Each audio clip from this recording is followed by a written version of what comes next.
The City of Staunton is facing criticism after resuming its practice of using incarcerated individuals from Middle River Regional Jail to work for the city's Parks and Recreation Department. The controversy stems from the city's refusal to disclose how or even if these workers are being compensated. Local resident Brenda Olson Mead brought the issue to light by filing a Freedom of Information Act request. She asked if incarcerated workers were being paid wages comparable to city employees performing similar duties. In response, the city manager stated, and I quote, "They are not on the city's payroll and therefore are not compensated by the city." When Mead followed up for more information, she was told to contact the jail directly. Middle River Regional Jail has not yet clarified how or if these workers are being paid. Breaking Through News was able to speak today with an inmate currently participating in the Inmate Labour Programme with Middle River Regional Jail. The inmate, who we will call Jay to keep his identity confidential, reports that he makes no money from his participation on the inmate workforce, because he reports his pay is held until his release. He also reports that the jail told him if he participated in inmate workforce, the court could use his work as credit for his court fines. During the interview, we believed Jay was mistaken, but lo and behold, we found similar language on the jail's website, where it reads inmates participating in the workforce program may be allowed to apply their work credits towards their fines.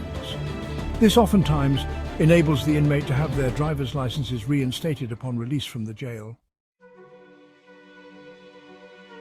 The obvious problem with what Jay was told and what the Middle River website says is that recently released inmates can get their driver's licenses restored regardless of their fines and court costs.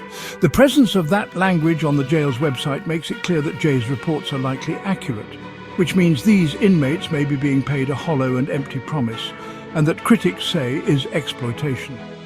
Supporters of the program argue that incarcerated individuals appreciate the chance to work and escape the monotony of confinement. However, critics say this justification is troubling and echoes historical practices used to defend exploitative labor systems.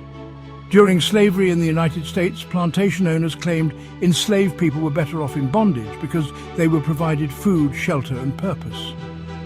Later, in the post-Civil War era, southern states used convict leasing to replace slave labor.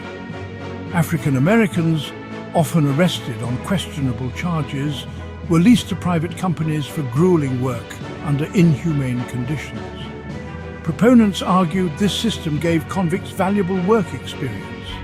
Similar arguments were made during the Industrial Revolution, when immigrant laborers were forced to work in dangerous conditions for minimal pay.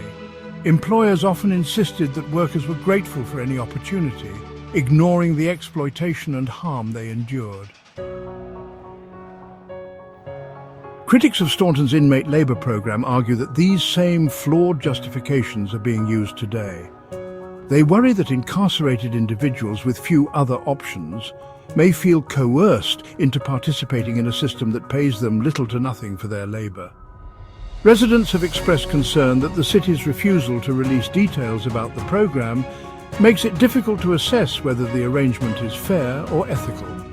Some have questioned whether the city is saving money at the expense of basic fairness and morality. Advocates for prison reform and workers' rights are calling on the city to release the full details of its agreement with Middle River Regional Jail. They are also urging the city to ensure that incarcerated workers are compensated fairly and treated with dignity.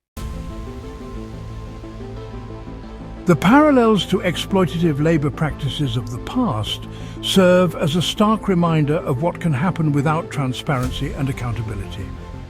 Critics fear that without reform, Staunton's inmate labour programme risks perpetuating a system that prioritises cost savings over fairness and human rights. As questions about the programme continue to grow, residents and advocacy groups are demanding answers. For now, the city remains silent, leaving the community to wonder, At what cost is Staunton choosing to save money? To stay up to date on the latest criminal justice news, subscribe to Breaking Through News on the Newsbreak app, on YouTube, or at breakingthrough.com.